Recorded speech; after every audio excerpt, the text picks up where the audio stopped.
ঘরে গিয়ে অবাক হয়ে যায় অপর্ণা। আজ থেকে আর্যর এই ঘরটাও তোমার হয়ে গেল অপর্ণা। হ্যাঁ বন্ধুরা, আমরা এমনটা দেখতে পাবো চিরদিন তুমি যেমন ধারাবাহিকের আগামী পর্বগুলোতে। বিস্তারিত জানতে ভিডিওতে লাইক দিয়ে শেষ পর্যন্ত দেখতে থাকুন। অপর্ণাকে বরণ করার পরে গৃহপ্রবেশ করিয়ে রাজলক্ষ্মী আর্যর ঘরে এনে বলতে থাকে, আজ থেকে আর্যর এই ঘরটা তোমারও অপর্ণা। তুমি আর আর্য মিলেমিশে থাকবে এই ঘরে। তখন আর্য ঘরে এসে বলতে থাকে, অপর্ণা শোনো। আঙ্গুল দিয়ে ইশারা করে আর্য বলতে থাকে, এটা তোমার আর আমার ঘর আজ থেকে। অপর্ণা তারপর তো আর্য রোমান্টিক হয়ে ওঠে। অপর্ণার চারপাশে ঘুরতে থাকে আর রোমান্টিক দৃষ্টিতে অপর্ণাকে দেখতে থাকে। অপর্ণা তো খুব লজ্জা পেতে থাকে।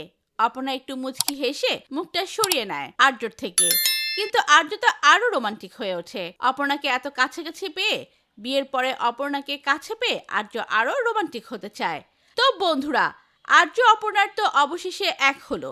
তোমাদের কেমন লাগছে আর্য অপর্ণার এই রোমান্টিক কাপলকে?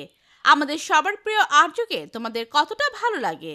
তো বন্ধুরা, তোমাদের কি মতামত লিখে জানিয়ে দিন কমেন্ট করে।